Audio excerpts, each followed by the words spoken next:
Hi hello welcome back to my channel. അപ്പോൾ ഇന്ന് നമുക്ക് രാവിലെയും ഈവനിങ്ങൊക്കെ നല്ല സിമ്പിളായിട്ട് ഉണ്ടാക്കാൻ വേണ്ടി പറ്റുന്ന നല്ല അടിപൊളി റെസിപ്പി ഞാൻ വന്നിട്ടുള്ളത്. അപ്പോൾ എല്ലാവരും ട്രൈ ചെയ്ത് നോക്കുക. ഇഷ്ടപ്പെട്ടിട്ടുണ്ടെങ്കിൽ ലൈക്ക് ചെയ്യാനും സബ്സ്ക്രൈബ് ചെയ്യാനൊന്നും മറക്കരുത് കേട്ടോ. നമുക്ക് വീഡിയോയിലോട്ട് പോകാം. അപ്പോൾ ആദ്യം തന്നെ ഞാനൊരു പഴം എടുത്തിട്ടുണ്ട് കേട്ടോ. ഇനി അതിൻ്റെ തൊള്ളി കളഞ്ഞിട്ട് നന്നായിട്ട് ചെറിയ പീസാക്കിയിട്ട് കട്ട് ചെയ്തിട്ടെടുക്കുക. അപ്പോൾ നിങ്ങൾക്ക് നിങ്ങളുടെ ആവശ്യത്തിനനുസരിച്ച് നമുക്ക് പഴത്തിൻ്റെ എണ്ണം കൂട്ടിയും കുറയ്ക്കുകയൊക്കെ ചെയ്യാം കേട്ടോ.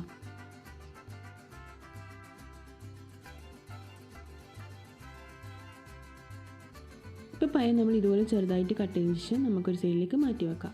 ഇനി ഒരു പാത്രത്തിലേക്ക് നമുക്കൊരു 3/4 കപ്പോളം അരിപ്പൊടി ഇടാം കേട്ടോ.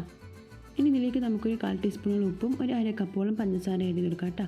ഈ ഒരു സമയത്ത് നമുക്ക് വേണമെന്നുണ്ടെങ്കിൽ ഇതിലേക്ക് കുറച്ച് ഏലക്കായ്പ്പൊടിയോ അല്ലെങ്കിൽ ജീരകം പൊടിച്ചത് ഇട്ട് കൊടുക്കാം കേട്ടോ. ഈ 2 കപ്പോളം വെള്ളം കുറച്ചായിട്ട് ഒഴിച്ച് കൊടുത്തിട്ട് നന്നായിട്ടൊന്ന് മിക്സ് ചെയ്തെടുക്കാം.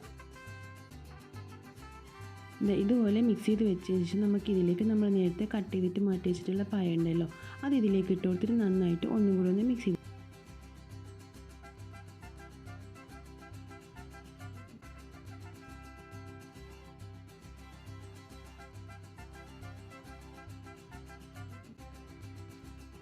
ഇപ്പോൾ നമ്മൾ മാവൊക്കെ നന്നായിട്ട് റെഡി ആക്കിയിട്ടിന് സൈഡിലേക്ക് മാറ്റി വെക്കാം. നമുക്ക് ഇനി ഒരു പാൻ വെച്ചിട്ട് അതൊന്ന് ചൂടായി വരുമ്പോൾ അതിലേക്ക് 1 ടീസ്പൂണോളം ഗീ ഒഴിച്ചെടുക്കാം. ഇനി ഒരു ചെറിയൊരു പീസ് സവാള ഇതുപോലെ ചെറുതായി കട്ട് ചെയ്തിട്ട് ഇതിലേക്ക് ഇട്ട് കൊടുത്തിട്ട് നന്നായിട്ടൊന്ന് കളർ മാറി വരുന്നത് വരെ ഒന്ന് മിക്സ് ചെയ്ത് കൊടുക്കാം കേട്ടോ.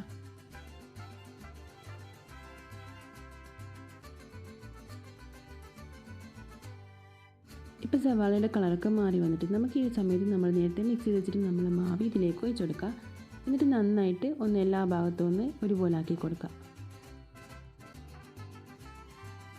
ഇനി ഒരു ലോ ഫ്ലെയിമിൽ നമുക്കൊരു 10 മിനിറ്റോളം അടച്ച് വെക്കാം കേട്ടോ. എന്നിട്ട് നമുക്കൊന്ന് തുറന്ന് നോക്കാം ഇതൊന്ന് കുക്കായിക്കുണ്ടോയെന്ന്. ഇപ്പോൾ 10 മിനിറ്റ് കഴിഞ്ഞിട്ടുണ്ട്. ഇതിപ്പോൾ നന്നായിട്ട് കുക്കായി കിട്ടിയിട്ടുണ്ടെങ്കിൽ നമുക്കിതൊരു പാത്രത്തിലേക്ക് മാറ്റി കൊടുക്കാം.